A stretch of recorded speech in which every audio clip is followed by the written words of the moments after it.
Agora uma reportagem que acaba de chegar na nossa produção. Um empresário, gente, é sequestrado aqui em São Paulo e antes do crime, Pedro, a vítima, pediu ajuda de um amigo para resolver um problema mecânico no carro da namorada dele.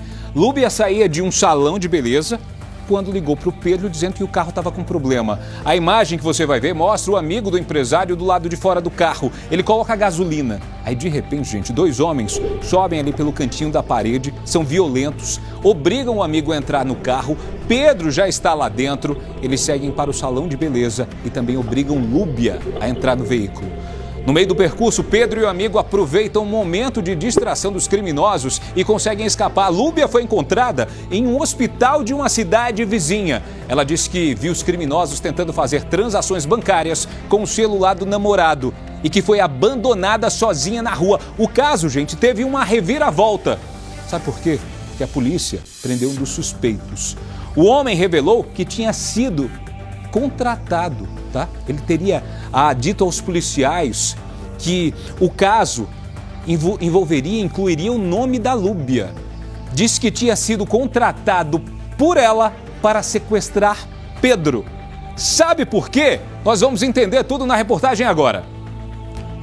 O homem que está do lado de fora desse carro branco está prestes a ser vítima de um crime. No banco do motorista, um empresário. Dois homens aparecem. Eles usam moletom, capuz levantado e máscara no rosto. E cercam o carro do empresário, enquanto um amigo dele colocava combustível. Os homens estão armados e são violentos. A vítima se assusta e é obrigada a entrar no banco de trás do carro.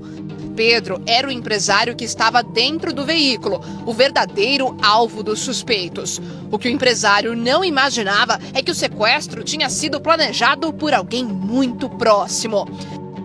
Foi nas redes sociais que Pedro conheceu a namorada. Os dois começaram a conversar virtualmente. Lúbia Giampa dizia ser engenheira.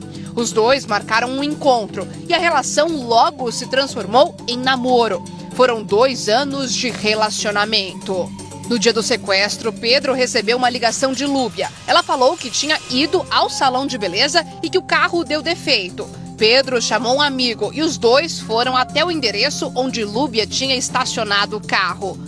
Lúbia saiu de casa com gasolina apenas no tanque reserva e Pedro achou que esse poderia ser o problema do carro. Ele levou 1 galão de combustível para abastecer o veículo da namorada. E é isso que o amigo está fazendo quando é abordado pelos suspeitos.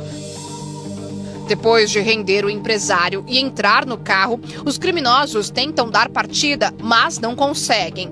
O carro falha 8 vezes antes de os suspeitos conseguirem sair dali. Tudo tinha que parecer um sequestro perfeito. Pedro e o amigo estavam sentados no banco de trás. Os 2 homens armados estavam na frente e foram até a porta do salão onde Lúbia estava. Ela foi obrigada a entrar no banco de trás junto ao namorado e ao amigo dele. No meio do caminho, o carro apresentou mais problemas mecânicos e os criminosos decidiram que era hora de Pedro assumir a direção. O empresário e o amigo foram obrigados a ir para o banco da frente, mas os dois aproveitaram um momento de distração dos suspeitos e conseguiram fugir. Lúbia não teve a mesma sorte. Ela ficou no carro e disse que viu a dupla tentando fazer transferências bancárias com o celular de Pedro, mas não conseguiram tirar nenhum valor da conta do empresário. Lúbia foi abandonada em uma rua da cidade.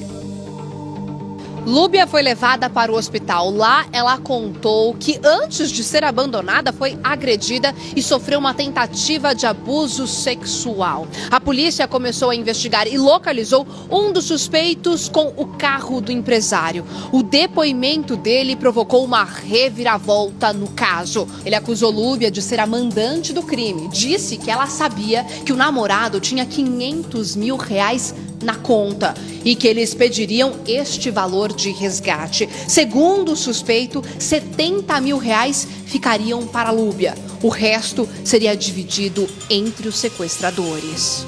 Primeiro, Lúbia negou tudo, mas ela não sabia que a polícia tinha encontrado o carro de Pedro na casa do suspeito preso e não tinha ideia de que o homem já tinha contado tudo para a polícia.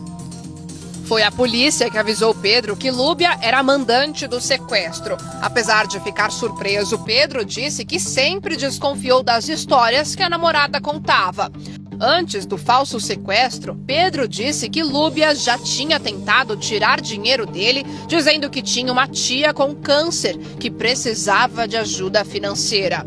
Além disso, Pedro disse que não tinha esse dinheiro todo na conta bancária. Quando ficou sabendo da prisão do comparsa, não teve jeito. Lúbia confessou o crime. Disse que o interesse dela era só no dinheiro do empresário. Um outro homem envolvido no sequestro também foi preso.